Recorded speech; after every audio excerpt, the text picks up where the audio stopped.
मेरे प्यारे दर्शकों को आपके सबसे पसंदीदा डिबेट शो देश की बहस में दीपक चौरसिया का नमस्कार। कन्याकुमारी से क्षीर भवानी तक, कोटेश्वर से कामाख्या तक, लक्षद्वीप से लेह तक जो सबसे बड़ा मुद्दा होता है उसमें हम आपकी राय जानकर चुनते हैं देश की बहस का विषय। बहस की दशा और दिशा भी आपके माध्यम से तय होती है। साथ ही शो में आप और हमारे एक्सपर्ट पैनल मंच को साझा करते हैं और देश में हो रही सबसे बड़ी हलचल पर बेबाकी से अपनी राय रखते हैं। तो आइए शुरू करें देश की बहस माननीय जनता और मेहमानों के साथ। आज आपने देश की बहस का जो मुद्दा तय किया है वो है हलाल पर अंधाधुंध कमाई क्या देश की सुरक्षा के लिए खतरा है। इससे 75% लोगों ने वोट देकर देश की बहस का मुद्दा बनाना चाहा है। देश का संविधान हर नागरिक को समानता का अधिकार देता है, फिर क्यों खाने पीने से लेकर कॉस्मेटिक और दूसरे उत्पादों में हलाल नाम की मोनोपोली चल रही है। देश में हलाल कारोबार या यूं कहे कि एक धर्म विशेष की मुहर पर बहस तेज हो गई है। हलाल नियंत्रण मंच ने सरकार से मांग की है कि हलाल मीट कारोबार से हिंदू, सिख और खटीक समुदाय दूर हो रहा है। करोड़ों बेरोजगार हो रहे हैं, इसलिए एक समान कानून बनना चाहिए। आपको बता दें कि मुस्लिम देशों में कारोबार के नाम पर कुछ निजी इस्लामिक हलाल संस्थाएं सर्टिफिकेट देती है, मगर अहम सवाल यह है कि हलाल के बहाने मुस्लिम समाज के नियम सभी धर्मों पर क्या थोपा जाए। क्या यह संविधान के उसूलों के खिलाफ नहीं है? क्योंकि बड़ी संख्या में जो हिंदू हैं, जो सिख भाई हैं और खास तौर से जो दलित खटीक समुदाय के लोग हैं, ऐसे करोड़ों लोग बेरोजगार हो गए हैं क्योंकि इनके द्वारा काटा गया मीट जो परंपरागत इस धंधे से जुड़े हुए हैं वो हलाल सर्टिफिकेशन के लिए मान्य नहीं होता है। क्या राइट टू इक्वालिटी यानी आपके फंडामेंटल मौलिक अधिकार के खिलाफ नहीं है? हलाल के नाम पर कब तक देश पर थोपा जाएगा मजहब का एजेंडा? क्या है हलाल नेटवर्क का टेरर फंडिंग कनेक्शन? नॉनवेज से होता हुआ हलाल सर्टिफिकेशन पहले कॉस्मेटिक, बैंकिंग तक पहुंचा और अब तो कोरोना वैक्सीन पर हलाल सर्टिफिकेशन लगाने की मांग हो रही है। देश में मजहब के नाम पर हलाल प्रोडक्ट को थोपने के खिलाफ आवाज भी उठने लगी है। हलाल नियंत्रण मंच ने केंद्र सरकार से मांग की है कि हलाल के खिलाफ कानून बने, क्योंकि हलाल सर्टिफिकेशन संविधान के खिलाफ है और भेदभाव वाला है। बिना हमें पता हुए कि ये कि हमें क्या सर्व हो रहा है, और हम अब तक हलाल खाए जा रहे थे, जो कि हमारा राइट है ये पता लगाना कि हम क्या खाएं। आपको बता दें कि दुनिया भर में $560 बिलियन का हलाल कारोबार है और 57 इस्लामिक देशों तक फैला हुआ है। भारत में हलाल सर्टिफिकेट देने की कोई सरकारी संस्था नहीं है, बल्कि FSSAI की तर्ज पर हलाल इंडिया, हलाल काउंसिल ऑफ इंडिया जैसे प्राइवेट संस्थान ही हलाल सर्टिफिकेट देते हैं। इनको भारत सरकार की तरफ से रजिस्ट्रेशन मिला हुआ। अब जानिए क्यों हो रहा है इसका विरोध। हलाल सर्टिफिकेशन के बाद उत्पादों की कीमत बढ़ जाती है, क्योंकि पूरी प्रक्रिया में पैसे लगते हैं जो कंपनियां ग्राहकों से वसूलती हैं। हलाल सर्टिफिकेशन कारोबार का कोई नियामक नहीं है, जिससे वहां के पैसों की कमाई का कोई रेगुलेशन नहीं होता। आरोप इस बात के भी लगाए जा रहे हैं कि इन कारोबार के पैसे का इस्तेमाल आतंकवाद और गैर कानूनी इस्लामिक गतिविधियों को बढ़ावा देने के लिए किया जा रहा है। और ये जो करोड़ों रुपया बैठे बिठाए खर्च कर रहे हैं, ये कहाँ खर्च करते हैं? उनमें से एक है, ये उन लोगों को बचाते हैं जो टेरर के इल्जाम में पकड़े जाते हैं। भारत ही नहीं, दुनिया के कई देशों में हलाल सर्टिफिकेशन के खिलाफ आवाज उठ रही है। श्रीलंका और बेल्जियम में हलाल मीट को बैन कर दिया गया। चीन में हलाल का कोई नियम कानून नहीं है। यहाँ तक कि उइगर मुसलमानों के गढ़ शिनजियांग प्रांत में भी हलाल सर्टिफिकेशन नहीं होता। बावजूद इसके इस्लामिक देशों में चीन का कारोबार फल फूल रहा है। सरकार करे, वेलकम है, कौन रोकता है? दूसरी कंट्रीज में तो सरकारी तौर पर, जैसे यहाँ FSSAI है काम करती है, दूसरी कंट्रीज में इस तरह के बाज़ाब्ते जो फूड मिनिस्ट्री है वो काम करती है। आज देश की बहस में इसी मुद्दे पर चर्चा करने जा रहे हैं कि क्या हलाल सर्टिफिकेशन पर सरकार को दखल देना चाहिए और क्या हलाल कारोबार से हमारी अर्थव्यवस्था और सुरक्षा पर असर पड़ रहा है।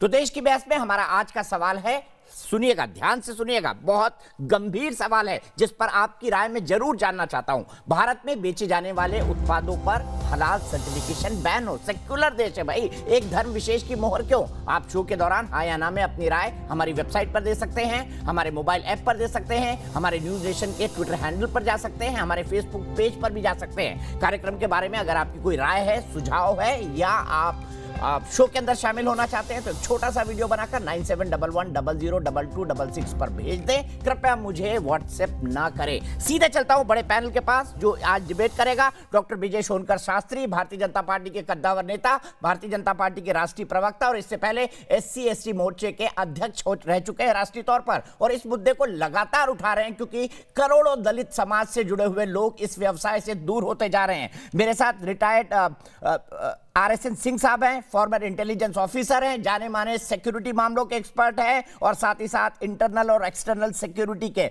बड़ी दखल रखते हैं इस सब्जेक्ट पर, खासतौर पर इस हलाल कारोबार के नाम पर जो कुछ चलाया जा रहा है और जो $5.7 ट्रिलियन की इकोनॉमी बन चुकी है। सुबी खान है, सोशल एक्टिविस्ट और सुप्रीम कोर्ट के वकील हैं। सरदार हरिंदर सिंह सिक्का जुड़ेंगे, स्पोक्स पर्सन है हलाल नियंत्रण मंच के। मेरे साथ एहतेशाम हाशमी है, पॉलिटिकल एनालिस्ट है और एडवोकेट है सुप्रीम कोर्ट के। मेरे साथ थोड़ी देर में डॉक्टर शोएब जमई जुड़ेंगे और मसूद हाशमी साहब है, प्रेसिडेंट है इत्तेहाद काउंसिल के। शुरुआत करूंगा डॉक्टर शास्त्री साहब आपसे, जानना चाहूंगा किस तरह से दूर किया जा रहा है हिंदू, सिख और दलित भाइयों को इस व्यापार से, हलाल कारोबार के नाम से, और कैसे बैकडोर से एपिडा कानून के तहत 1985 में इसकी एंट्री होती है राजीव गांधी के जमाने में, बताइए।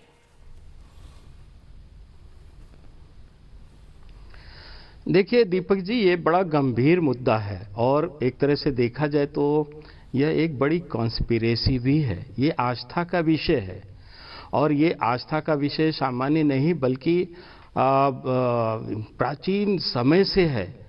भारत में जो लोग भी हैं, खासतौर से हिंदू समुदाय के लोग, ये आस्था है उनकी कि उनको झटके का वो मांस का सेवन करते हैं और यही आस्था का विषय मुस्लिम समाज में भी है। वहाँ भी लोग हलाल का मांस खाते हैं। हलाल के अलावा झटके का मांस खाना इस्लाम में हराम माना गया है और उसी तरह झटके के अलावा हलाल का मांस खाना हिंदू धर्म में भी एक आस्था का विषय, उसे हराम माना गया है। ये तो एक इसका ऐतिहासिक बैकग्राउंड है, लेकिन हम उनके बारे में मैं बात करना चाहता हूँ जो आज सीधे सीधे इस बिजनेस से जुड़े हुए हैं और उनको इसका खामियाजा भी उठाना पड़ा है, चाहे वो राष्ट्रीय स्तर पर और चाहे अंतर्राष्ट्रीय स्तर पर।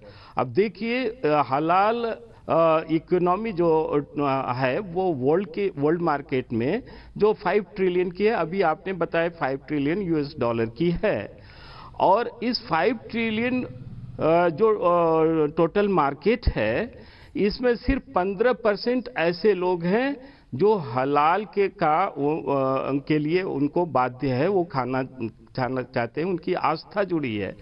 बाकी जो 85% लोगों को की चॉइस नहीं है, किंतु उन्हें मजबूरी में हलाल का मांस खाना पड़ता है। और आश्चर्य है कि हमारे देश का कानून भी कुछ इस तरह का बनाया गया था पूर्व में, जो इस बात के लिए मजबूर करता था कि आप हलाल का मांस ही उपयोग कर सकते हैं, हलाल का मांस ही आप एक्सपोर्ट कर सकते हैं। हलाल का सर्टिफिकेशन मांस व्यवसाय के लिए जरूरी भी कर दिया गया था।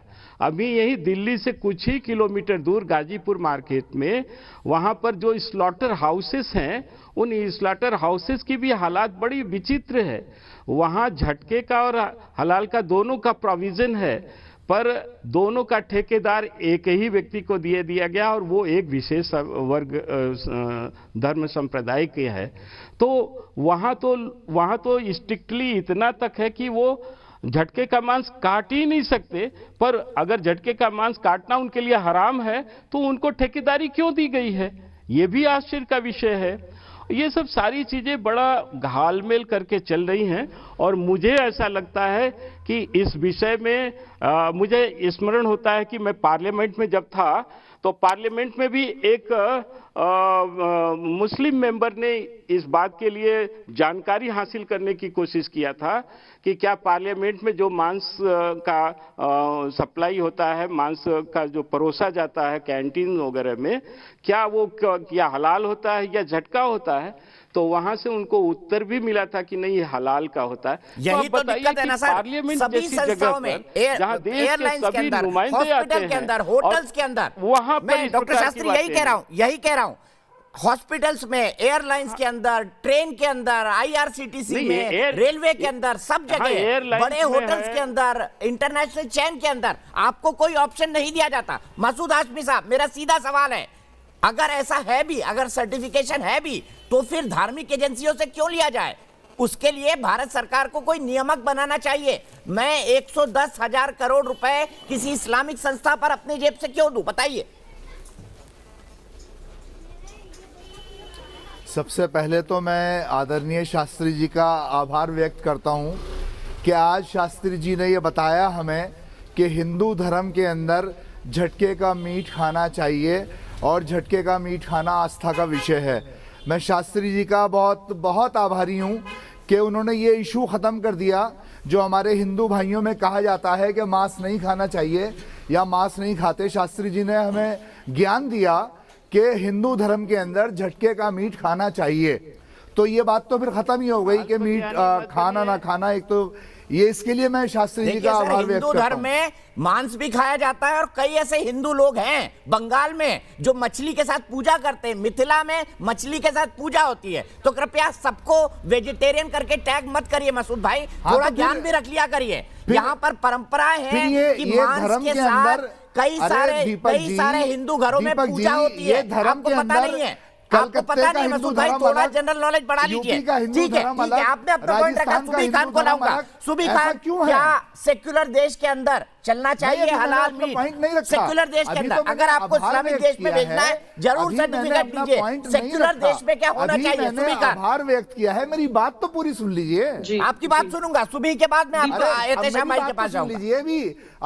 नहीं नहीं, पहले अभी तो अपना मैंने- जनरल नॉलेज अभी ठीक कर मुझे लीजिए। आज इंफॉर्मेशन, जानकारी मिलेगी, जो मुझे ज्ञान मिला। मैं कह रहा हूँ मैंने जनरल उसके नॉलेज लिए ठीक आभार कर व्यक्त लीजिए। किया है। आप अभी तो मत मैं टैग बताना करिए। चाहता हूँ इस सुबी बारे खान, में। मसूद भाई एक मिनट रुक जाइए। आपको मसूद जी, आपको जवाब भी दे दिया दीपक जी ने आपकी बात का। जब हम बोलना कि शुरू हिंदू करते हैं आप हमारी संस्कृति आवाज में, बंद कर देते हैं। आप हमारी मसूद आवाज जी बंद बात कर सुन देते लीजिए। हैं। अरे तो आप तर्क देंगे तो बोलने देंगे ना, आप रिपीट कर रहे हैं। आपकी बात का जवाब दे दिया दीपक जी ने कि हिंदू संस्कृति में शैव, शाक्त, वैष्णव बहुत तरह के मत हैं। हम लोगों में क्लैश नहीं है, वेजिटेरियंस भी है, नॉन वेजिटेरियंस भी हैं। मैं पर्सनली वेजिटेरियन को तो मैं मानती वही हूँ, तो लेकिन कह रहा आगे हूँ आके कि अभी हिंदू जो धर्म हमारा राजस्थान टॉपिक का है। अलग, उत्तर प्रदेश का अलग, बंगाल का अलग, सिक्किम अरे का धर्म और अलग, हिमाचल धर्म का और अलग अलग संस्कृति क्यों में है? फर्क होता है मेरे भाई। जब तो मैं कहता हूँ पहले तो ये यूनिफॉर्म समझ लेके लीजिए, आओ, हिंदू धर्म ताकि नहीं है, पूरे देश का हिंदू एक हो। धर्म नहीं है, हिंदू संस्कृति है, हिंदू एक राष्ट्रीय पहचान है, एक नेशनल आइडेंटिटी है। अब आगे आइए हलाल इकोनॉमी पे, जिस पे डिबेट है। बात सुन लीजिए। पहले तो इसी बात पर डिस्कशन कर लो। मुसलमानों में कितने हैं? दीपक जी प्लीज इनकी आवाज कम करवाइए। मसूद जी प्लीज, सुबह खान की आवाज, सुबह डिस्कशन को शुरू करेंगे, फिर सिक्का साहब और आरएसएस सिंह साहब। मसूद भाई सुन लीजिए, हमेशा आप लोग क्यों दीपक जी मैं बहुत भरे रहते टेक्निकल हैं? पॉइंट्स सुन लीजिए बोलने सुबह वाली की हूँ, बात। प्लीज इनकी आवाज कम करवा दीजिए। मैं टेक्निकल पॉइंट्स बोलने वाली हूँ, प्लीज इनकी आवाज कम करवा दीजिए। मैं चाहती हूँ कि हमारे आप कहीं देशवासियों आवाज के बंद पास करा ये मैसेज दीजिए, जाए। चूंकि आप तो सत्ता में हैं। आप लोग तो, आप तो चाहे जिसकी आवाज बंद कर दोगे। अच्छा चलिए ठीक है, चलिए मसूद भाई बात सुन लीजिए। आवाज बंद नहीं हो रही है, लेकिन बीच में मत टोकिएगा, बीच में मत टोकिएगा। आप ही क्यों ऐसा बात बोल सिक्का साहब कनेक्टेड, एक बार बता दीजिए मुझे। सुबह जल्दी बोलिए, छोड़ दीजिए काउंटर आर्गुमेंट में मत फंसिए। सिर्फ सुबह की आवाज, फिर सिक्का साहब। करार हूं। दीपक जी देखिए, हमारे देश के कानून के हिसाब से हलाल सर्टिफिकेशन की कोई लीगल रिक्वायरमेंट नहीं है, सिर्फ FSSAI के अप्रूवल से हो जाता है। लेकिन फिर भी बहुत सारी हलाल सर्टिफिकेशन कंपनीज हमारे देश में ऑपरेट कर रही हैं।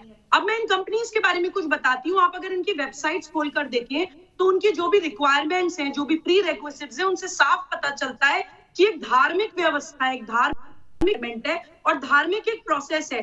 तो मेरा पहला सवाल ये है कि हमारे देश के बहुसंख्यकों को जो उस पंथ को बिलोंग नहीं करते, उनको किसी दूसरे पंथ का रिलीजियस टैक्स देने के लिए मजबूर क्यों किया जाए। मेरा दूसरा सवाल है कि उन्हीं वेबसाइट्स पे ये भी मेंशनिंग है कि ये हलाल सर्टिफिकेशन कंपनीज जो भी कमाई करेंगी उसका 1% वो चैरिटी देंगी। अब वो चैरिटी वो कैसी संस्थाओं को जानती हैं? कई जगह ये पूरा प्रॉपर रिपोर्ट्स हैं, कई विदेशी कंट्रीज में, फॉरेन कंट्रीज में ये रिपोर्ट्स आई हैं कि इन हलाल सर्टिफिकेशन कंपनीज के लिंक्स कई बार कट्टरवादी और आतंकवादी संगठनों से भी निकले हैं। तो ऐसा तो नहीं है कि कहीं हम अपनी डेथ ही फंड कर रहे हैं। कभी हमारे देश में कोई आतंकी हमला हो जाता है और हम लोग यही ढूंढते रह जाते हैं कि इनकी फंडिंग किसने करी है और कोई लिंक नहीं मिल पाता। तो कहीं ऐसा तो नहीं है कि हमारी ही कमाई से हम अपनी मौत को फंड कर रहे हैं। दूसरा मेरा सवाल कि ये जो पूरा एक बिजनेस ऑपरेशन, एक पैरेलल इकोनॉमी आपने खड़ी की हुई है, अगर ये सेक्युलर देश है, आप जगह जगह समानता के अधिकार की बात करने लगते हैं, आप सेक्युलरिज्म अपने लिए डिफेंस की तरह इस्तेमाल करते हैं, तो आपको पैरेलल लेजिस्लेचर चाहिए, आपको कानून भी अपना अलग चाहिए पंथ के आधार पर, आपको पैरेलल एजुकेशन चाहिए पंथ के आधार पर, आपको पैरेलल जुडिशरी चाहिए पंथ के आधार पर, पैरेलल इकोनॉमी चाहिए। इनफैक्ट एग्जीक्यूटिव में भी आप लोग जो है कम्युनल इलेक्टोरेट को प्रमोट करते हैं, तो या तो सेक्युलरिज्म चला लीजिए या शरिया चला लीजिए। ठीक है, सीधे इसी सवाल को लेकर एहतेशाम जी, फिर सिक्का साहब के पास जाऊंगा। एहतेशाम जी बताइए, सेक्युलर देश में हलाल सर्टिफिकेशन क्यों? ये राइट टू इक्वलिटी के फंडामेंटल राइट के खिलाफ नहीं है। क्यों हिंदू समाज का आदमी मीट का व्यवसाय नहीं कर सकता अगर हलाल के नियमों को माना जाए तो? एहतेशाम जी, क्यों हलाल सर्टिफिकेशन एक सेक्युलर देश में, और क्यों एक पैरेलल इकोनॉमी खड़ी की जाए?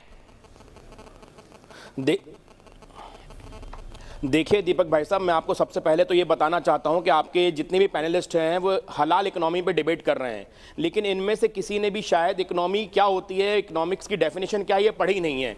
इकोनॉमिक्स की डेफिनेशन मैं आपको बताता हूं। Economics is the science which studies human welfare as the relationship between ends and scarce means which have alternative use. और हलाल मीट को आप इस्लामिक रिलीजन से अटैच करके देख रहे हैं, लेकिन आपको हलाल मीट का कॉन्सेप्ट, एक मिनट मेरी बात सुन लीजिए, आप बहुत लर्नड हैं, आप बहुत पढ़ी लिखी हैं, लेकिन आप एक बार इकोनॉमिक्स पढ़ के आइए और मेडिकल साइंस पढ़िए। आप पढ़ी लिखी हैं, इस बात को मैं डाउट नहीं कर रहा हूँ। एक मिनट, जा रहा हूँ, सिक्का जी जुड़े हुए जा रहा हूँ। एहतेशाम जी, इकोनॉमिक की डेफिनेशन नहीं है जो आप बता रहे हैं, इकोनॉमिक की डेफिनेशन नहीं है। हलाल इकोनॉमी पे आ जाइए। सेक्युलर देश में हलाल सर्टिफिकेशन क्यों? क्योंकि सेक्युलर तो आपके लिए ढाल है ना। हाँ, let me answer this question mister Deepak Chaurasia. हमारा जो संविधान है ना दीपक भाई साहब, वो हमको हलाल इकोनॉमी क्रिएट करने की परमिशन देता है। आप पढ़ लीजिए संविधान एक बार जाके। और संविधान मुझे और हिंदू और खटीक और सिख भाई को ये भी इजाजत देता है कि वो कोई भी व्यवसाय कर सके। बात सुन लीजिए, पिंक रिवॉल्यूशन का नाम शायद आपने सुना होगा, पिंक रिवॉल्यूशन का शायद नाम आपने सुना होगा, अभी अगर किताब पढ़ी होगी आपने पढ़ा होगा कि मीट प्रोडक्शन और मीट एक्सपोर्ट में हिंदुस्तान नंबर 1 बनने जा रहा है। और हलाल मीट को मेडिकल साइंस WHO सारे अप्रूव कर चुके हैं कि मेडिकली वो सबसे फिट प्रोसेस है किसी एनिमल को स्लॉटर करने का। मुझे सर्टिफिकेशन क्यों हो सेक्युलर देश में ये बताइए। ठीक है, आपने अपना आर्गुमेंट रखा, सिक्का जी मुझे ये बताइए क्यों थोपा जा रहा है ये। और दूसरा मुझे बताइए क्या ये हमारे फंडामेंटल राइट की राइट टू इक्वलिटी और राइट टू अर्न के खिलाफ नहीं है? सिक्का साहब, अम्बेडकर का संविधान नहीं, दीपक चौरसिया का संविधान चलेगा। ऐसे जी के हमारा जो कॉन्स्टिट्यूशन है उसमें जो आर्टिकल 15 है और दूसरे आर्टिकल्स हैं जो साथ में जुड़े हैं 28 एंड 24, वो हमें प्रिविलेज देते हैं, अथॉरिटी देते हैं, फ्रीडम देते हैं कि हम जो खाना चाहें वही खाएं। जो प्रॉब्लम है वो बहुत सिंपल है कि ये हलाल मीट हमें is being served on the sly. एक बहुत तरीके से अपनाया गया पैरेलल इकोनॉमी है। मैं जिन्होंने बोला था कि हिंदू एक अलग है, एक दूसरा अलग है, ये तीसरा अलग है, ये चौथा कोई दूसरे वर्ग का है, मैं उनसे ये पूछना चाहूंगा या उनको बताना चाहूंगा, मुसलमानों में कितने वर्ग हैं? सुन्नीज एक तरफ देखते हैं, शियाज एक तरफ देखते हैं, अहमदीज और दूसरे तीसरे एक तरफ देखते हैं। मैं हलाल के ऊपर वापस में आता हूं आपके पास में। जो आप हलाल की बात करते हैं कि हलाल सबसे उत्तम है, आप तो हलाल ब्रॉथल चला रहे हैं, आप तो हलाल नाइट क्लब चला रहे हैं, हलाल बैंकिंग शुरू होने जा रही है, हलाल कॉस्मेटिक के ऊपर आ रहे हैं, आप किसी तरीके से शरिया लॉ ला रहे हैं। आपने अपेडा के ऊपर में फोर्स किया है हिंदू कंपनीज को, जैसे डाबर, हल्दीराम, ये श्री रविशंकर, बाबा रामदेव, ये आपको वेजिटेरियन प्रोडक्ट पर टैक्स दे रहे हैं 20,500 रुपए पर प्रोडक्ट पर ईयर। किस बात के लिए? क्यों फोर्स किया गया है हमें? और आप बोलते हैं कि जी मीट एक्सपोर्ट में हम अव्वल है और नंबर 1 है।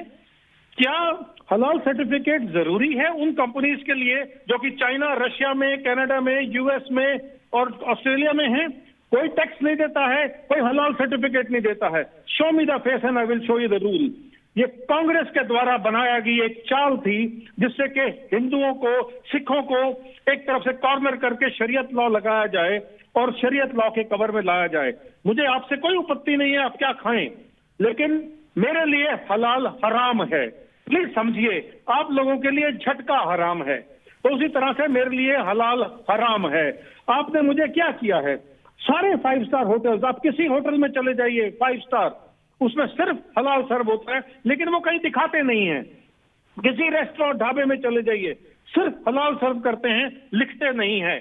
क्योंकि ये चाल है आप लोगों की, डिफेंस फोर्सेस में, ट्रेन में, एयरलाइंस में, एयर इंडिया में आप जाएं तो आपको सिर्फ हलाल सर्व करते हैं, लेकिन बताते नहीं हैं।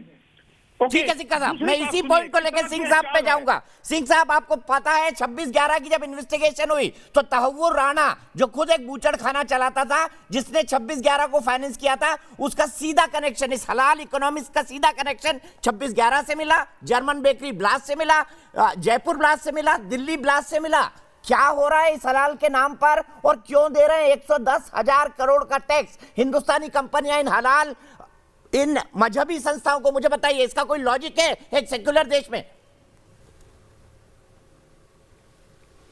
नहीं, आपने बिल्कुल सही कहा कि 26/11 की जब तहकीकात हुई तो डेविड हेडली और तसव्वुर राना के इंटरोगेशन के बाद ये खुलासा हुआ कि इसमें हलाल इंडस्ट्री का एक बहुत बड़ा हाथ था। तो जब आप जो अभी सरदार साहब ने मेरे से पहले कहा, उन्होंने कहा कि ये केवल एक मीट से ही जुड़ा हुआ एक मामला नहीं है, ये पूरा देखिए हलाल क्या है, मतलब क्या जायज़ है, और हराम है क्या नाजायज़ है। तो हलाल में इन्होंने बहुत सही कहा कि हलाल हॉस्पिटल्स हैं, हलाल मेडिसिन है। अभी पूरे आप देखिए पाकिस्तान के कई इलाकों में लोग पोलियो नहीं ले रहे हैं, वो कहते हैं कि भैया ये हराम है, ठीक है ना, ये हलाल सर्टिफिकेशन नहीं है। अभी देखिएगा जब ये कोविड का ये आएगा ना, तो ये हमारे सब कॉन्टिनेंट में, हमारे हिंदुस्तान में कन्वर्टेड जो मुसलमान हैं वो भी कहेंगे कि ये हराम है। अभी भी अब बातें शुरू हो गई हैं। हलाल सौंदर्य प्रोडक्ट्स हैं, हलाल ड्रेस है, हलाल सोच में जिहाद, पहनावे में जिहाद, खाने में जिहाद। तो ये बताओ कि, और यही चीज़ उम्मा के साथ भी जुड़ा हुआ है। हलाल इंडस्ट्री क्या है, एक पूरे उम्मा को ये वो कर रही है ना। अब ये हिंदुस्तानी है पहले कि ये उम्मा का हिस्सा है, पहले तो ये पूछ लीजिए। फिर इसी से वो शरीयत का भी वो लागू होता है। और जाहिर सी बात है जब इस तरह की आप इंडस्ट्री करेंगे तो एक पैरेलल इकोनॉमी चलेगी। और दूसरी बात, मैं ये नहीं जानता कि देखो कुरान में लिखा हुआ है जो भी है, लेकिन ये सब कॉन्टिनेंट है साहब, ये सब कॉन्टिनेंट है। अरब के बाप दादा हिंदू नहीं थे, तुम्हारे बाप दादा हिंदू थे, इसलिए यहाँ पे जो चीज़ उधर लागू है, नहीं तो you are inviting for trouble, I am telling you. अगर आप और सुनिए, हलाल मीट इज बैंड चाइना के कई हिस्सों में हलाल मीट, ये उसके खिलाफ कुछ नहीं बोलेंगे वहाँ पे, क्योंकि उनको मालूम है इनको ठीक करके कैसे रखना है। उसके बारे में ये भी नहीं बोलेंगे, वो भी नहीं बोलेंगे, पाकिस्तान में भी नहीं बोलेगा कोई, ये हलाल इंडस्ट्री वाला नहीं बोलेगा। जिंगजियांग प्रोविंस में आपको मालूम है हलाल मीट परमिटेड नहीं है, आपको उसके खिलाफ कोई नहीं बोलेगा। ये नौटंकी हिंदुस्तान में ही होता है, क्योंकि आपने इनको नौटंकी करने दिया है। जिस दिन आप नौटंकी को बंद कर देंगे, सब ये संविधान और ये, अरे तुम्हारे बाप दादा नॉर्मल मीट खाते थे यार। और हर चीज का एक वैज्ञानिक कारण होता है। मैं यही कहता हूं दीपक जी कि मान लीजिए हम किस चीज की, जो वैज्ञानिक नहीं है वो धर्म हो ही नहीं सकता है। जो और धर्म और मजहब में फर्क डालना 1400 साल पहले एक मजहब पैदा हुआ, कोई पढ़े लिखे आदमी व्यक्ति बात कर रहे हैं, वो खत्म। मैं तो ये समझा था ये कोई पढ़ा लिखा व्यक्ति बोल रहा है। मैं अगर ये पीछे जो शेल्फ में बुक्स लग रही वैज्ञानिक है, वो बता रहे हैं ये कोई पढ़ा लिखा व्यक्ति बोल रहा है। जाता है कि भाई बटरफ्लाई के ये एस्पेक्ट्स जो है, उसके जो फ्लाइट पाथ है, उसका जो लैंडिंग टेक्निक है, उसमें आप कुछ बता दें तो मदरसे होने चाहिए, ठीक है, या हलाल आपका होना चाहिए। ठीक है, सीधे चलता हूं शोएब जमाई के पास। सिंह साहब, शोएब जमाई मुझे बताइए, सेक्युलर देश में हलाल सर्टिफिकेशन क्यों? क्यों आप देते हैं संविधान की दुहाई? क्यों आप हिंदू, जैन या फिर हिंदू, सिख या फिर खटीक भाइयों का रोजगार छीन रहे हलाल इकोनॉमिक के नाम पर, और इसको पीछे के दरवाजे से क्यों तोपा गया? क्या ये बैन नहीं होना चाहिए हिंदुस्तान में? ये नौटंकी खत्म कीजिए। ये नौटंकी आप जितना बढ़ाएंगे उतना ये चलेगा। वो हमारे यहाँ एक कहावत है ना कि नया मुल्ला जी ज्यादा दीपक जी, प्याज इनको खाता चुप है। करा लीजिए थोड़ा। नया मुल्ला ज्यादा प्याज खाता है, वो बिल्कुल सही है। ठीक है वो सिंह साहब, लागू होगा, सीधे अरब में लागू सीधे होगा, वो सीधे शोएब जमाई से मलेशिया में जवाब लागू लेते हैं होगा। इसका। हिंदुस्तान शोएब जमाई जी में जवाब नहीं दीजिए। होना चाहिए। नफरती चिंटू चुप हो नया जाओ। पंडित भी ज्यादा मांस खाता है। शोएब जमाई बोलिए। चलिए मैं जवाब दूं दीपक जी। दीपक जी, मेरी आपसे गुजारिश है कि जितना वक्त आपने RSN सिंह साहब को दिया है, कम से कम उतना वक्त मुझे भी दे। और मैं बहुत ही एक तार्किक चर्चा करना चाहूँगा, क्योंकि मैंने आपका ट्वीट भी पढ़ा है, उसमें जो लोगों के रिएक्शंस आए हैं उसको भी पढ़ा है, और आपकी एक रिपोर्ट भी देखी है। तो मैंने बहुत सारा तैयार भी किया है अपनी रिसर्च से, तो मैं उस पर बात रखना चाहूँ। आपका सवाल ये है कि सेकुलर देश में हलाल सर्टिफिकेशन ज़रूरी है क्या? इसी सेकुलर देश की ये जो कॉन्स्टिट्यूशन है वो राइट टू चॉइस कहती है, और दूसरा राइट टू प्रोफेस। मुझे भी राइट टू चॉइस है ना, फिर मुझे हलाल क्यों खाने दिया जा रहा है? बताइए ना, मुझे भी राइट टू चॉइस है, फिर मुझे बैक दरवाजे से हलाल क्यों दिया जा रहा है? शोएब जमाई जवाब दीजिए इसका, जवाब दीजिए ना। दीपक जी क्या 2% ये फंडामेंटलिस्ट है वो डिसाइड करेंगे कि 90% इंडिया खाएगा? इनको शर्म आना चाहिए ऐसे बात बोलते हुए। इनको खड़ा होना चाहिए हमारे साथ में कि आप के मजहब में, धर्म में तो आप झटका खाइए, लेकिन आपने फोर्स। बोलिए शोएब जमाई, बोलिए, मेरे सवाल का जवाब भी दे दीजिए। सॉरी, देखिए, आप इंटरप्ट करवाएंगे या फिर उनका फीडर डाउन नहीं करेंगे तो मैं कुछ नहीं बोलूंगा और मैं शो से भी उठ जाऊंगा। ये कोई तरीका नहीं है। जब सारे लोग यहाँ भी बोलते हैं, मैं कुछ धमकी, नहीं बोल रहा। यहाँ भी धमकी, पॉइंट रखना, यहाँ भी धमकी। शोएब जमाई यहाँ भी धमकी, एक चर्चा में भी धमकी, देश को भी धमकी, समाज को भी धमकी, सबको धमकी। यही परंपरा है आपकी शोएब जमाई। सर मैं अपनी बात रख लूं, अगर आप चर्चा ना कराना चाहते हैं तो धन्यवाद, और चर्चा कराना चाहते हैं जवाब तो दीजिए ना मेरे सवाल का। ये मछली बाजार आपकी मत राइट टू बनाइए। इक्वालिटी तो है, आप मेरा जमाई को राइट टू बुलाया इक्वालिटी कहाँ गया? मैं जवाब दे दीजिए इसका। देखिए, इसी राइट टू चॉइस की बुनियाद पर मैं कह रहा था कि किसी को आपत्ति नहीं है MCD के इस प्रस्ताव पर। ये तो फायदा ही है। मुसलमान भी चाहते हैं कि जहां वो जाएं, जो खाना खाएं वो हलाल हो, दिख जाए कि हाँ हलाल है। अगर कोई हिंदू भाई या सिख भाई चाहता है कि वो हलाल ना खाएं, झटका दिखाया जाए, तो वो उनका चॉइस है और वो दिखाना भी चाहिए अगर वो ना खाना चाहे। हालांकि मैं जानता हूं कि मोस्ट ऑफ द हिंदूज जो है ना, वो उनको परेशानी नहीं है हलाल और हराम, लेकिन चूंकि हमारे मजहब में एक अपना एक साइंटिफिक लॉजिक भी है और एक मान्यता भी है। साइंटिफिक लॉजिक ये है जिसका RSN सिंह बात कर रहे थे कि भाई साइंस का इसका और रिलीजन से कोई लेना देना है। मैं बताता हूँ, साइंस का लॉजिक ये है कि हलाल हम उसको बोलते हैं कि जो इस तरीके से जो स्लॉटर करते हैं ना हम, उसमें स्लॉटर में ये होता है कि एनिमल जो नस होती है किसी भी जानवर की, वो दिल और दिमाग से जुड़ा हुआ रहता है। वो एनिमल जब हम स्लॉटर करते हैं तो वो नस तब तक हेलो शोएब जमाई, अब आप तर्क की बात करिए ना भाई, तर्क की बात करिए। इसमें मेडिकल साइंस कहाँ ले आए?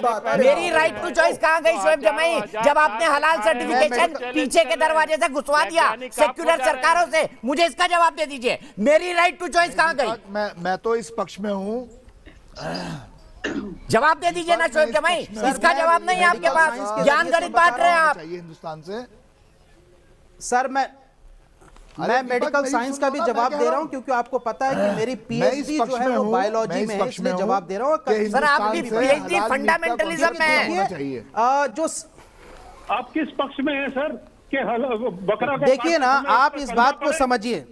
एक मिनट, सिक्का साहब मैं सीधे डॉक्टर शास्त्री के पास जाऊंगा। डॉक्टर शास्त्री, क्या किसी के पास इस सवाल का जवाब है कि सेक्युलर देश में हलाल सर्टिफिकेशन क्यों हो? मुझे बताइए, मेरा राइट टू चॉइस कहाँ गया? इनका राइट टू चॉइस है, मेरा राइट टू चॉइस नहीं है। इसको कहते हैं सेक्युलरिज्म। दीपक जी, इसमें तो किसी को कोई परेशानी है ही नहीं। सर ठीक है ना, नहीं है, शास्त्री साहब बोल रहे हैं, आपने अपनी बात कह दी ना, मैंने पूरा वक्त दिया आपको। डॉक्टर शास्त्री, ये एक बड़ा कॉन्स्पिरेसी चल रहा है, और इस कॉन्स्पिरेसी को यहाँ आपके शो के माध्यम से भी देखा जा सकता है कि जो 2-4 लोग हैं वो किस प्रकार की बातें कर रहे हैं। इस प्रकार की बातें नहीं होनी चाहिए। अगर बात होनी चाहिए तो सबकी सोच को महत्व देनी चाहिए और सुननी चाहिए। ये लोग किस तरह की बातें कर रहे हैं आप देखिए ना कि हकीकत क्या है कि अगर हम अपने रिलीजन की आस्था की बात करते हैं तो ये मजाक उड़ा रहे हैं। हम क्या इनके आस्था का मजाक उड़ा रहे थे? क्या हम हराम की बात को, हलाल की बात को हम हराम कह रहे हैं? हम तो इनकी बातों को कह रहे थे। लेकिन ये कुछ भी कहें, ये देश देख रहा है। मैं तो दीपक जी आपकी बातों का जवाब मैं देना चाहता हूं कि ये हलाल का मांस खाते हैं, खाएं, लेकिन उनका अवसर क्यों मारा जा रहा है जो हलाल नहीं खाना चाहते हैं, जो झटका खाना चाहते हैं? ये कितनी बड़ी कॉन्स्पिरेसी। इसका मैं एक उदाहरण देना चाहता हूं कि गत दिनों कुछ लोग सुप्रीम कोर्ट गए थे। वहां उन लोगों ने कहा था कि नहीं, हलाल को बैन कर देना चाहिए। देखिए कॉन्स्पिरेसी किस तरह से होती है। मार कहां करना है और कराए किया जा रहा है। कुछ लोगों ने जाकर हलाल को बैन करने की सुप्रीम कोर्ट में बात की। सुप्रीम कोर्ट ने 1 मिनट में रिजेक्ट करके हटा दिया कि किसी की चॉइस को कैसे हम रोक सकते हैं। लेकिन ये एक कॉन्स्पिरेसी थी। हकीकत तो ये था कि वो हलाल बेच रहे हैं, बेचें, खा रहे हैं, खाएं, लेकिन झटके का भी मिलना चाहिए, उनका भी अवसर नहीं मरना चाहिए। जो झटका खाना चाहते हैं वो भी खाएं। जहां देखिए दीपक जी, मैं तो स्वयं खटीक समाज से हूं। मैं खटीक समाज का एक अरे भाई, यहाँ से नेता हूं। मुसलमान किसी रेस्टोरेंट में खाना जाता है तो वो सोचता है कि सुनो तो मोस्ट ऑफ द टाइम तो ये समझता है कि वो झटका ही होगा। एक कॉमन सी बात है, परसेप्शन है कि ये झटका होगा। कैसे झटका हलाल सर्टिफाइड लिखा रहता है वहीं पर खाना पसंद करता है। जबरदस्ती उसको खिला रहे हो, उसको खिला रहे हो जबरदस्ती। झटका ही होता है इस देश में जबरदस्ती। अगर ठीक है, मैं सबको रोकूंगा, मैं सबको रोकूंगा, मैं आपके एग्जांपल पर आऊंगा, शास्त्री जी मैं आपके एग्जांपल पर आऊंगा। जो इस देश में झटका का मांस खिलाया जा रहा है। और सच्चाई ये है दीपक जी कि इस देश में हलाल का मांस खाने के लिए कॉन्स्पिरेसी रची जा रही है लगातार, और ये राष्ट्रीय और अंतर्राष्ट्रीय स्तर पर पहुंच गई है। इसलिए ये कुछ भी खाना चाहते हैं खाएं, ये गोबर खाना चाहते हैं खाएं, लेकिन खासतौर से जो हिंदू समाज के लोग हैं, हिंदू धर्म के लोग हैं, हिंदू आस्था के लोग हैं, उनको झटके से महरूम नहीं किया जाए। उनको भी झटका परोसा जाए। मेरे पहले दर्शक डॉक्टर शास्त्री, 1 मिनट, मेरे पहले दर्शक ज्ञानेंद्र प्रकाश गाजियाबाद से। ज्ञानेंद्र प्रकाश जी क्या कहेंगे इस पूरी डिबेट के बारे में आप?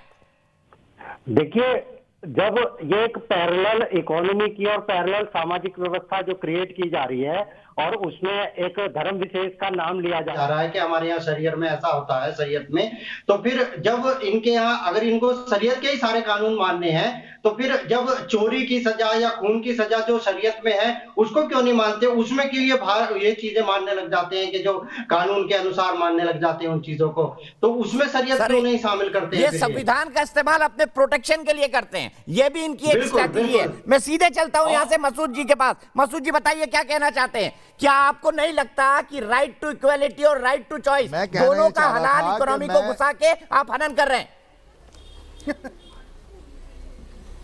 नहीं, मैं तो आपका दीपक चौरसिया का धन्यवाद करना चाहता हूं कि न्यूज नेशन ने बड़ी मेहनत करके एक ऐसा टॉपिक निकाला है आज, चूंकि सब जानते हैं कि हमारे प्रधानमंत्री जी भी क्या कोशिश कर रहे हैं, हमारे सिख भाइयों और मुसलमान भाइयों को लड़ाने की कोशिश कर रहे हैं, और दुनिया जानती है ये कि हमारे इकोनॉमिक्स पे बात कर रहे हैं मसूद भाई, ये क्या बात कर रहे हैं? फिर मैं आपको रोकता हूँ, आपके पेट में दर्द होता है, कोई तो एक तर्क की बात कर दिया करो।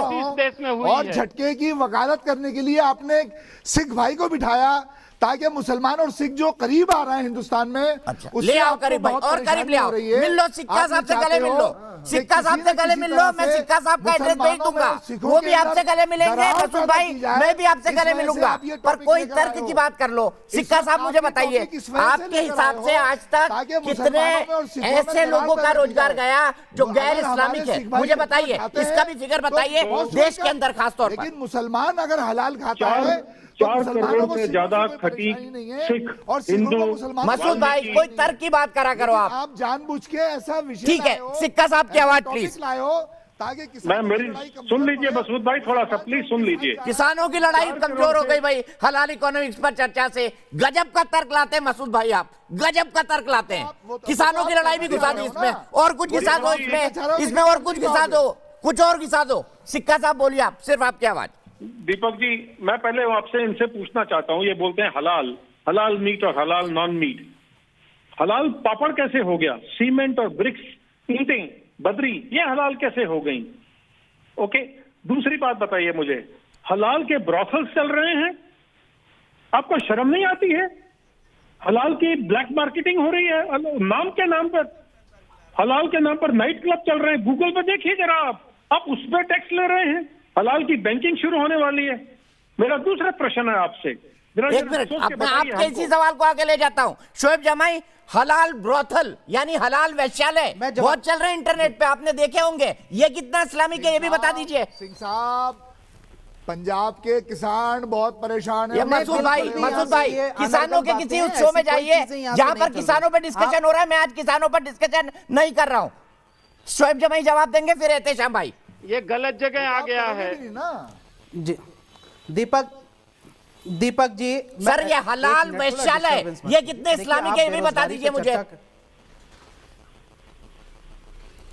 मैं बताऊंगा, पहले एक बात का जवाब दे दूं जो आपने चर्चा उठाई अनएम्प्लॉयमेंट की। बहुत अच्छी बात है, आप बेरोजगारी पे चर्चा कर रहे हैं, लेकिन आप एक विशेष धर्म की भी बात कर रहे हैं। मैं ये कहता हूं कि आप अपने धर्म की बात करें तो आप सेक्युलर, मैं अपने धर्म की बात करूं तो मैं कम्युनल। गजब तर्क है शोएब जमाई। आप अपने धर्म की बात करें तो आप सेक्युलर, मैं अपने धर्म के लोगों की बेरोजगारी की बात करूं तो मैं कम्युनल। गजब सर्टिफिकेशन है। आप भी एक सर्टिफिकेशन की एजेंसी खोल लीजिए।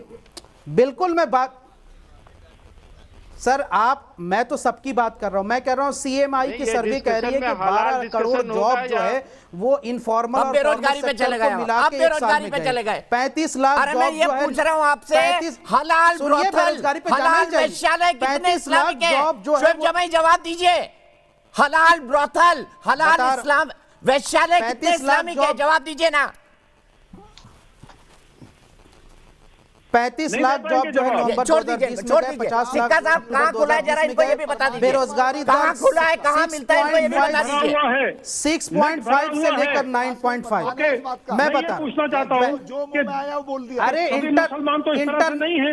जो लोग इंटरनेट पे पॉर्न मूवीज देखते होंगे, सुनिए, जो लोग इंटरनेट पे पॉर्न मूवीज देखते होंगे उनको ये जानकारी होगी, लेकिन हमें ऐसी कोई जानकारी नहीं। हाँ, हलाल बैंकिंग है, और हलाल बैंकिंग इसलिए है कि सूद खाना मना है हमारे यहाँ। हम सूद नहीं खाते हैं। सूद के चक्कर में किसान कर्जों में रहता है और आत्महत्या करता है। सूद के चक्कर में गरीब और गरीब हो जाता है।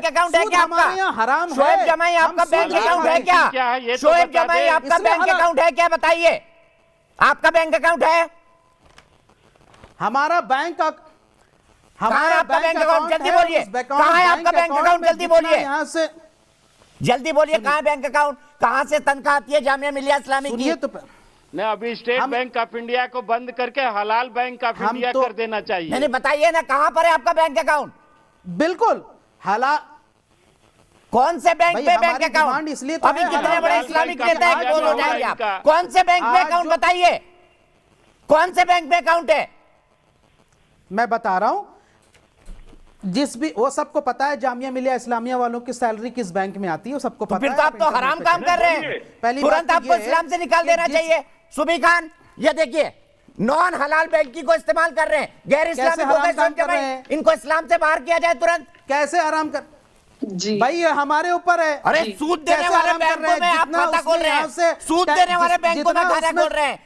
शर्म से डूब मरना चाहिए। आप कैसे इस्लामिक हो गए? सुबी खान जवाब दीजिए। जितने इंटरेस्ट, जी सुनिए, शोएब भाई, जितना इंटरेस्ट आता है हम उसको सदका निकाल देते हैं। जितना इंटरेस्ट आता है किसको देते हैं? लश्कर तैयबा को, लश्कर तैयबा को देते हैं कि जैशे मोहम्मद को? सुन लीजिए, लश्कर तैयबा को देते हैं कि जैशे मोहम्मद को?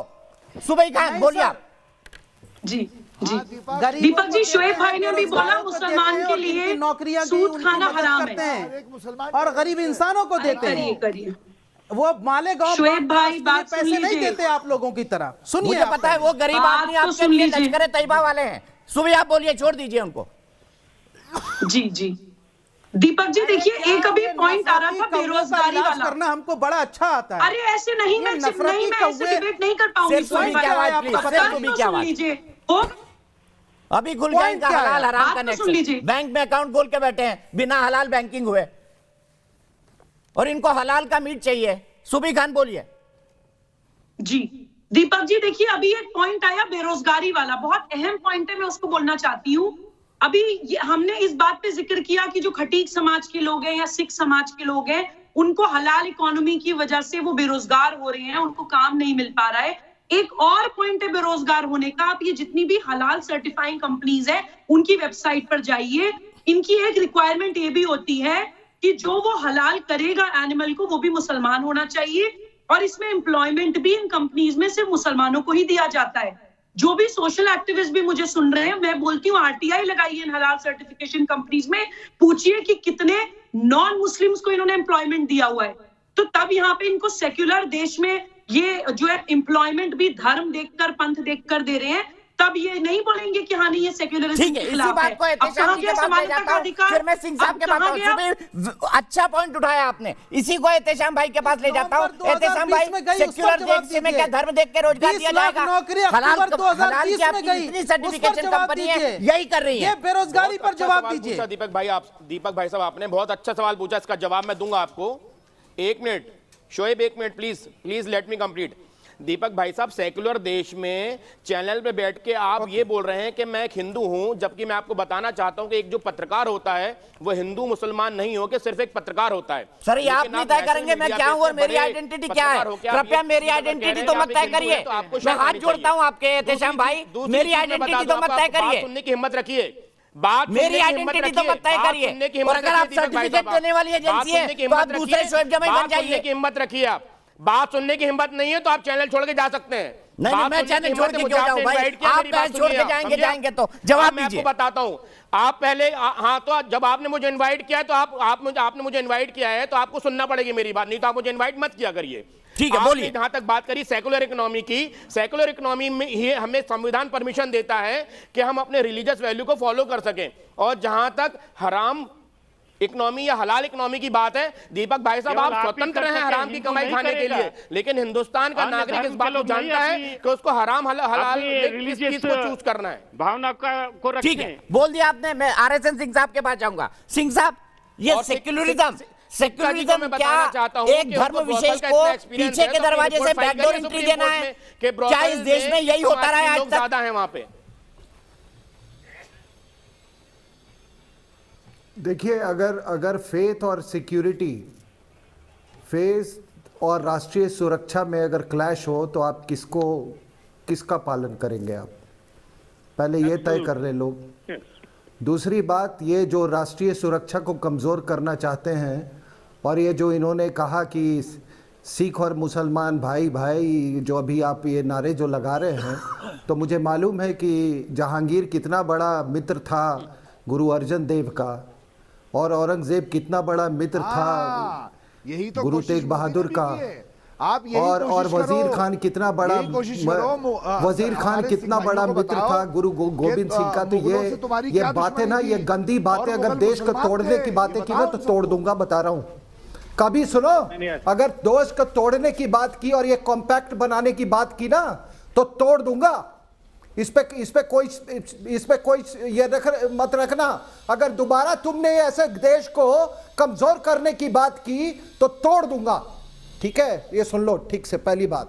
दूसरी बात, अरे हलाल में क्या लिखा है? हलाल भी नहीं है, तुम सिर्फ जुबान से बोल सकते हो। तुम जैसे कायर लोगों की वजह से तो आज देश अपने छात्र के साथ उसमें चला गया। बताऊं ना, तुम जैसे कायर लोगों की वजह से आज हमारा देश के ऊपर खतरा मंडरा रहा है। तुम जैसे अरबी आती है तुम्हें? अरबी लोग कभी अरबी आती है तुमको? तुम जैसे कायर अरबी आती है? अगर अरबी नहीं आती है तो कृपया हर चीज में अपने फेथ का हवाला मत दो। वो कहीं रेगिस्तान में, वो लिखी गई थी या नहीं भी लिखी गई थी, ठीक है ना?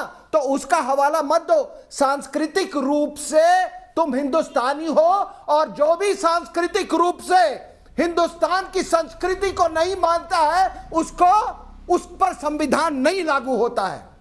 जो सांस्कृतिक रूप से अपने को गैर हिंदुस्तानी मानता है, उस पर संविधान नहीं लागू होता है। और सेकुलरिज्म का पाठ कहां पढ़ा तुमने? अरे हमें तुझे सर्टिफिकेट देने की जरूरत नहीं है। सऊदी अरेबिया हमें जरूरत है तुमसे सर्टिफिकेट लेने की। तुम लोग किससे सीखा कि मुगल तुम्हारे बाप थे? तुमने भारत छोड़ो नारे के विरुद्ध काम किया। तुमने अंग्रेजों की बुराई की। तुम उन लोगों की नाजायज औलाद हो तुम लोग। सुनो किससे सीखा? किससे सेकुलरिज्म का पाठ सीखा? ये बताओ ना। तुम्हारे वो पूर्वज से लेना है हमें। अरे ये बताओ ना यार, कब कन्वर्ट किया था? कितने पैसे के लिए कन्वर्ट किया था? कायर हो कायर कि कब कन्वर्ट किया था? तो उस समय सेकुलरिज्म का पाठ तुमको पढ़ाया गया था। आज तुम हिंदुस्तान को सेकुलरिज्म का पाठ पढ़ा रहे हो। तुम जैसे और मुस्लिम सिख का भाई बहन गद्दार हो, गद्दार। तुम ही लोग जो निकाह हलाला कर दो, बताया है पूरे हिंदुस्तान को, बताओ कि निकाह हलाला में क्या होता है। तुमने भी इंडस्ट्री चला रखी है क्या निकाह हलाला की? अरे हिंदुस्तान को बताया नहीं गया। ट्रिपल तलाक के बारे में बताया गया, लेकिन निकाह हलाला के बारे में बताया नहीं गया। क्या निकाह हलाला अभी खत्म हुआ है? वो भी हलाल है भाई। बात सुनो, कई ठीक है मसूद भाई, शब्दों पे ध्यान दीजिए थोड़ा। अमिताभ गुर्जर मेरे दर्शक दिल्ली से जुड़ रहे हैं, 1 मिनट के लिए सिंह साहब, 1 मिनट के लिए आपको रोकूंगा। अमिताभ गुर्जर मेरे दर्शक दिल्ली से जुड़ रहे हैं। अमिताभ, क्या कहेंगे इस बहस पर? सर नमस्कार, पहले तो मैं आपका और आपके चैनल का धन्यवाद करना चाहता हूँ। जय हिंद जय भारत। सर इस बहस के ऊपर मैं यही कहना चाहता हूँ कि बैन होनी चाहिए, क्योंकि हलाल एक धर्म विशेष के लिए बढ़ाया जाए कारोबार है, ना कि ये किसी समाज सेवा है। ये तो धर्म के लिए बढ़ाया जाए, बहुत ज्यादा बढ़ाया जा रहा है कारोबार है। तो मुस्लिम धर्म को छोड़कर अन्य धर्म हलाल खाना पसंद नहीं करते, उसके बाद भी हलाल कारोबार बहुत तेजी से आगे बढ़ रहा है। ठीक है, मेरा ये कहना नहीं है कि मुस्लिमों की फेथ को किसी भी तरह से प्रभावित किया जाए। अगर हलाल है तो फिर झटके का भी इंतजाम क्यों ना हो। सवाल यहां पर ये खड़ा हो रहा है और अमिताभ भी वही सवाल उठा रहे हैं। सीधे सिक्का साहब के बाद चलता हूं, एक और दर्शक को जोड़िए, मैं एक और राय लेना चाहता हूं। सिक्का साहब, मैं आपसे जानना चाहता हूं, कितने लोग बेरोजगार हुए इस इकोनॉमी के चलते 1984 के बाद आज तक? तो देखिए, 4 खतीब और सिख और हिंदू हैं जो कि इस व्यवसाय से जुड़े थे। आज उनके पास में कोई जॉब नहीं है। ये लोग घबरा रहे हैं, डर रहे हैं ये बताने के लिए, इसका जवाब देने के लिए कि हलाल ब्रॉथल्स हैं, वैश्यालय हैं, नाइट क्लब्स हैं। लेकिन ये खाली देख लें, जो टैक्स भरते हैं बाकायदा इन सबको, उनका पूरा गूगल पे रिकॉर्ड है। फिर दूसरा, जब कनाडा और यूएस ने जब इनको बैन किया था तो उसका एक रीजन दिया था कि वो हमास को पैसा जाता है इनकी कमाई का। जमायत उलेमा और जमायत महाराष्ट्र जो हलाल टैक्स बोर्ड के पैरेलल इकोनॉमी चला रहे हैं, जो टैक्स गवर्नमेंट को नहीं देते हैं, उनके चार्टर पे जाइए, उसमें लिखा है कि वो टेररिस्ट जो कि कोर्ट में केस लड़ते हैं, उनके लिए उनके लॉयर की फीस उस खर्चे में से आती है। मैं तीसरे पॉइंट पर आता हूं जो कि बहुत बड़ी है। पाकिस्तान के सबसे बड़े प्रवक्ता ने बोला था कि मुसलमान देश आज तक एक पेन पॉइंट की, बॉल पॉइंट की निब नहीं बना सके, तो वो हलाल वैक्सीन बनाने की बात करते हैं। आप जुड़ के काम चलिए। सिर्फ 2% हैं आप में जो कि फंडामेंटलिस्ट हैं, जिहादी टाइप हैं। वो चाहते हैं कि पूरा का पूरा देश हलाल खाए, पूरा का पूरा बुचरी जो है हलाल के कंट्रोल में। चावल कब से राइस हलाल हो गया? अमूल क्यों आपको टैक्स दे रहा है? मुझे समझ में नहीं आता है। ये थी कांग्रेस की उपज आपके लिए अपीजमेंट पॉलिसी। हम उसके खिलाफ में लड़ रहे हैं। हम आपको कह रहे हैं जो आपने खाना है खाइए, लेकिन मुझे air India, Indian railways, armed forces और जितने रेस्टोरेंट होटल्स हैं, मुझे बिना बताए हलाल क्यों सर्व कर रहे हैं? आप मुझे एक भी ढाबा दिखा दीजिए, एक भी होटल दिखा दीजिए, ओबराय से लेके ताज मान सिंह तक जो भी दिखते हैं आपको, ताजमहल होटल, सब हलाल सर्व कर रहे हैं। बिकॉज आपने गाजीपुर और दूसरी जगह में जितनी झटका मंडियां हैं वो बंद करा दी हैं। ये कांग्रेस का कंट्रीब्यूशन है मेरे देश को, और मैं इसको बड़ी जोर से इसलिए बोल रहा हूं क्योंकि बहुत देर तक रिसर्च किया इस पर। 110,000 करोड़ रुपए की इकोनॉमी को आपने कब्जे में रखा हुआ है। 110,000 करोड़ का टैक्स, 110,000 करोड़ का टैक्स आखिरकार इस्लामिक संस्थाओं को क्यों जाए जो ओपनली पैसा देती हैं आतंकवादियों का केस लड़ने के लिए ऑन रिकॉर्ड? तो आज हम बात कर रहे हैं हलाल इकोनॉमिक्स पर कि कैसे हलाल इकोनॉमिक्स के थ्रू टेरर फंडिंग के आरोप लगे हैं। ये तो प्रूव हो चुका है शिकागो की कोर्ट में कि तहव्वुर राणा जिसने 26/11 किया था वो भी इस हलाल इकोनॉमिक्स से सीधे सीधे जुड़ा हुआ था। इसी पर बात करने के लिए मेरे साथ एक बड़ा पैनल है। डॉक्टर विजय सोनकर शास्त्री हैं, बीजेपी लीडर हैं, RSN सिंह साहब है, जाने माने सुरक्षा के जानकार हैं, आंतरिक और बाहरी सुरक्षा के सुबी खान है जो कि एक सोशल एक्टिविस्ट है, एडवोकेट है सुप्रीम कोर्ट की, जस्टिस पवन कुमार मेरे साथ जुड़ गए हैं जिन्होंने मेवात में दलितों के मुद्दे को उठाया था, अब इस मुद्दे को उठा रहे हैं। जस्टिस पवन कुमार जी आपका बहुत बहुत स्वागत है। एहतेशाम हाशमी जी हैं, पॉलिटिकल एनालिस्ट और एडवोकेट है सुप्रीम कोर्ट के। डॉक्टर शुएब जमई है, प्रेसिडेंट है IMF के, और मसूद हाशमी साहब हैं जो कि प्रेसिडेंट है इत्तेहाद सोसाइटी के। सबसे पहले आशुतोष द्विवेदी के पास भोपाल चलूंगा। आशुतोष द्विवेदी जी, मुझे बताइए आप की क्या टिप्पणी है हलाल इकोनॉमिक्स पर? होना चाहिए, नहीं होना चाहिए, और नहीं तो क्यों ना सरकारी नियामक इस बात का नियंत्रण करे, इसको देखे, धार्मिक संस्थाओं पर इसका पैसा क्यों जाए इसके टैक्स का? दीपक जी, सबसे पहली बात तो ये कि जो ये हलाल समर्थक आपके पैनल में बैठे हुए हैं ये खुद ही कंफ्यूज हैं कि हलाल क्या है, हराम क्या है। इनका एक दल है दारुल उलूम देवबंद जो ये कहता है कि दवाओं में अल्कोहल हलाल है पर अल्कोहल पीना हराम है। तो पहले इनसे पूछिए कि हलाल और हराम में ये कंफ्यूज क्यों है। दूसरी सबसे बड़ी बात कि एक वर्ग विशेष के कानून के लिए मैं अपनी जेब से ज्यादा पैसा क्यों दूं? जो कंपनियां इनको हलाल सर्टिफिकेशन के पैसा देती है उससे उत्पादों की कीमत बढ़ती है, उत्पादों की कीमत बढ़ती है वो हम जैसे गरीबों के जेबों पे भारी पड़ती है, और हम इसलिए ज्यादा पैसा दें इनको ताकि आतंकियों को फंडिंग कर सके। आशुतोष वैलिड पॉइंट उठाया, इसी को मैं बहस के लिए आगे लेके जाऊंगा। सीधे चलूंगा जस्टिस पवन कुमार जी के पास। जस्टिस पवन कुमार जी, आप तो खुद कानून के इतने बड़े जानकार हैं, आप खुद जज रह चुके हैं। मैं आपसे जानना चाहूंगा कि कैसे ये राइट टू इक्वालिटी के खिलाफ है, हमारे संवैधानिक अधिकार के खिलाफ है कि मेरी चॉइस क्या हो ये कोई दूसरा क्यों तय करे, और वो भी पीछे के दरवाजे से। जी चौरसिया जी नमस्कार। नमस्कार सर। नमस्कार सर। जी चौरसिया जी नमस्कार। नमस्कार सर, बताइए, मेरा सवाल है बड़ा, कैसे ये राइट टू इक्वालिटी के खिलाफ है? मेरी आवाज आ रही है? बिल्कुल आ रही है सर, बिल्कुल बिल्कुल ठीक आ रही है। इक्वालिटी के बिल्कुल खिलाफ है। हलाल जो एक बहुत क्रूअल प्रोसेस है एनिमल को मारने का, और हलाल के नाम पर, ये शरीयत के नाम पर थोपी गई एक पद्धति है, और इक्वालिटी जो हमारे संवैधानिक जो मौलिक अधिकार हैं उनका पूरी तरह से हनन हो रहा है। इक्वालिटी आर्टिकल 14 कहता है equality before law, equal protection of law. अब अपेडा ने एक ऐसी डायरेक्शन दी कि कोई भी आदमी, अगर कोई भी संस्था, कोई भी बिजनेस एस्टेब्लिशमेंट अगर निर्यात करती है तो उसे हलाल सर्टिफिकेशन लेना होगा। हलाल सर्टिफिकेशन लेने की डायरेक्शन तो एक तरह से ये आर्टिकल 14 का वायलेशन हो गई, जबकि सुप्रीम कोर्ट ने कहा है, बहुत सारे फैसलों में कहा है कि कोई भी ऐसा कानून या डायरेक्शन कोई सरकारी संस्था नहीं दे सकती जिससे किसी धर्म विशेष को लाभ पहुंचे। आर्टिकल 14 का डायरेक्ट क्लियर वायलेशन। आर्टिकल 16 रोजगार के समान अवसर। हलाल प्रोसेस से जो सिख समाज है, आर्टिकल 16 कहता है equal opportunity of employment.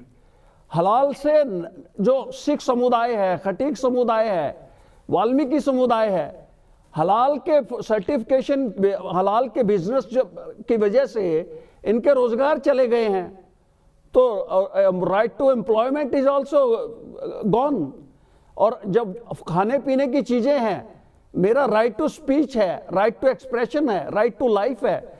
19 article 21 मुझे अधिकार है ये पूछने का कि मुझे क्या दिया जा रहा है, मैं क्या खा रहा हूं। लेकिन ये एयर इंडिया, एयरलाइंस, ये होटल्स, जितने 5 स्टार होटल्स हैं, या मीट तो सारा हलाल से सप्लाई किया जाता है। किसी ग्राहक को, किसी कस्टमर को जब सर्विस दी जाती है, सर्व किया जाता है, ये पूछा ही नहीं जाता कि आप हलाल खाएंगे, क्या खाएंगे। तो मेरा right to expression, right to speech भी गया। और आर्टिकल 27 कहता है किसी भी धर्म की स्थापना के लिए, किसी भी उसके पोषण के लिए कोई टैक्स नहीं लगाया जा सकता।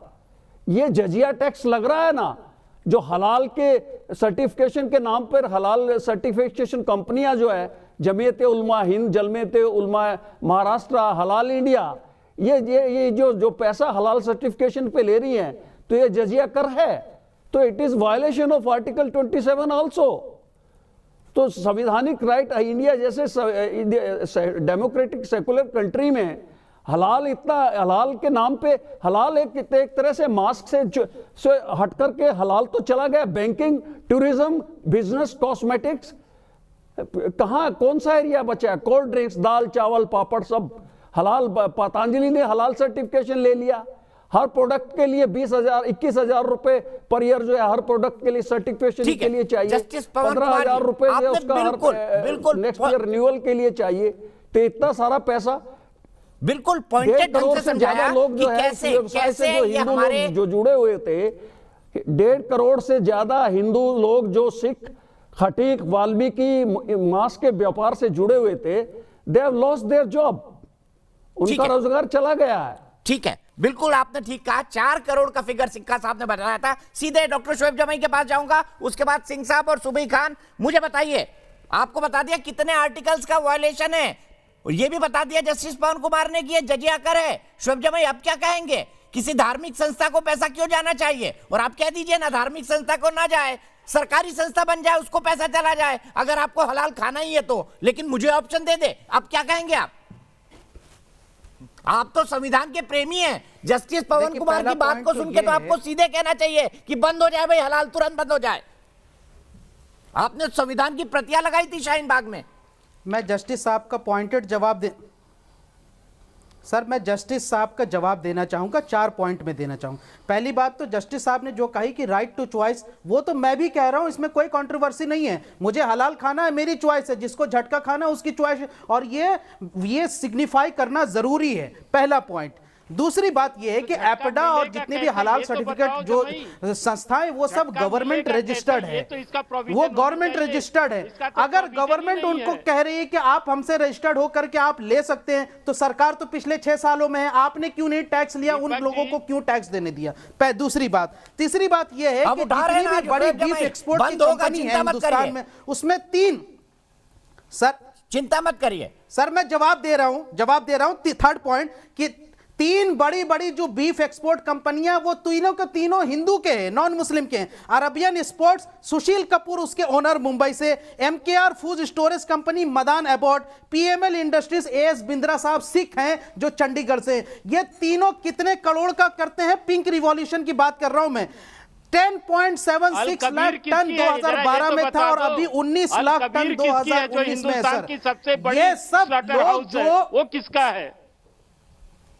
अल कबीर के बारे में बता दो शोएब जमाई, अधूरी जानकारी क्यों देते हो? इसीलिए तो आप एक्सपोज होते हो बार-बार। हिंदुस्तान बता रहा हूं, हिंदुस्तान की 5 बड़ी एक्सपोर्ट कंपनी से जो टॉप 3 है, वो सारे हिंदू के हैं, जिनके नाम मैंने गिनवाए, और वो करोड़ों अरबों का कारोबार करते हैं, बीफ का एक्सपोर्ट करते हैं।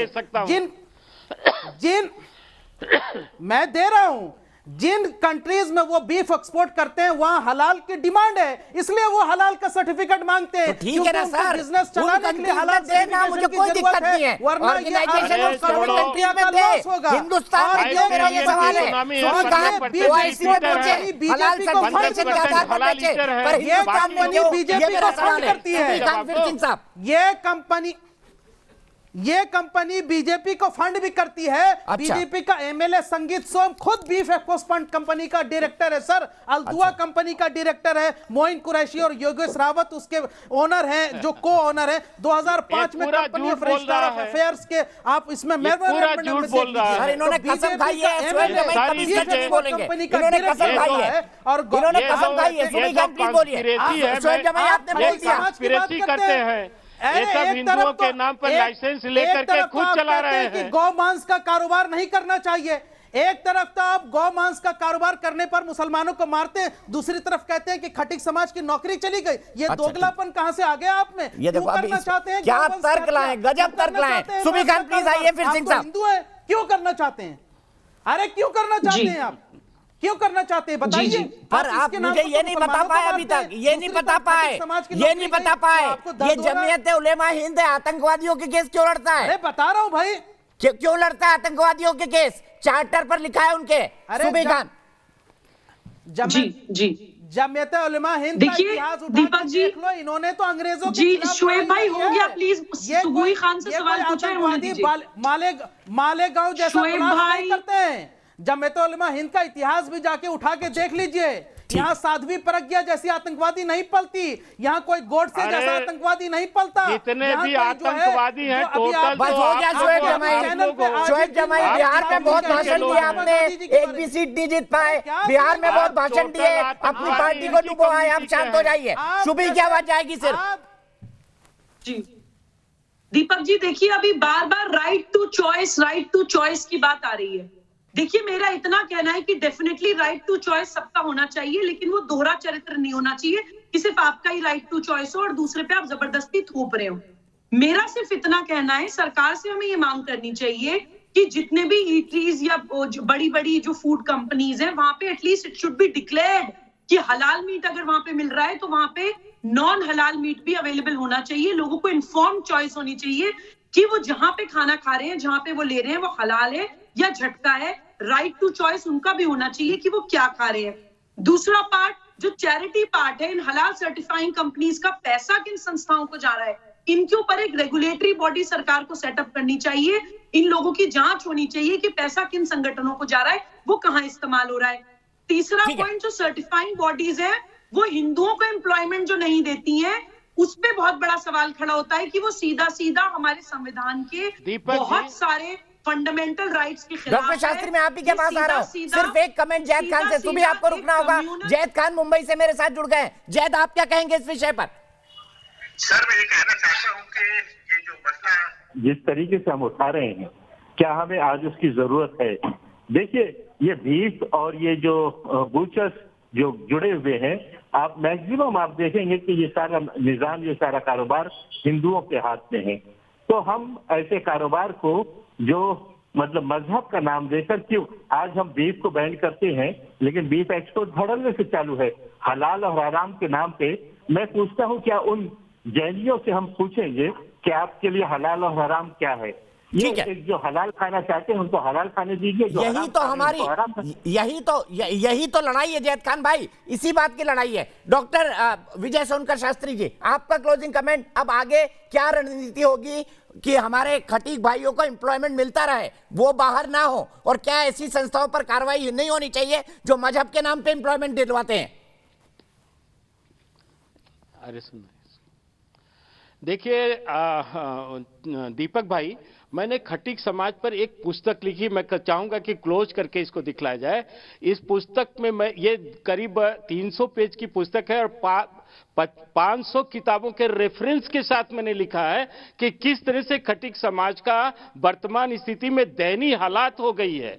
और दूसरा मैं ये बताना चाहूंगा दीपक भाई, ये भी कमेंट के रूप में लिया जाए, 2009 में एक सरदार रवि रंजन जी ने पार्लियामेंट, वो भी पत्रकार थे, उन्होंने एक प्रश्न उठाया था कि पार्लियामेंट पे जो मांस की कैंटीन में मांस परोसा जा रहा है वो हलाल का परोसा जा रहा है, ठीक है परोसा जाए, लेकिन झटका वालों के लिए क्या प्रोविजन किया जा सकता है?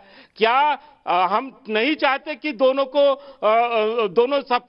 किया जाए सप्लाई? अगर उनका कहना था कि अगर परोसना है तो दोनों को परोसा जाए, और नहीं तो फिर दोनों को यहीं पे बहस को रोकता हूं, आगे भी इस बहस को ले जाऊंगा, लेकिन मैं ये बता दूं 90% दर्शक कहते हैं कि इस तरह का धार्मिक सर्टिफिकेशन, मजहबी सर्टिफिकेशन नहीं होना चाहिए एक सेक्युलर देश के अंदर। देश की बहस में आज इतना ही, लेकिन ब्रेक के बाद आज आपको बंगाल लेकर चलेंगे, बंगाल के उस सिंगूर में जिसने ममता दीदी और बंगाल दोनों की राजनीतिक दिशा और दशा बदल दी है। बंगाल के ग्राउंड जीरो से आप जरूर देखें न्यूज नेशन इन्वेस्टिगेशन, ठीक रात 10 बजे।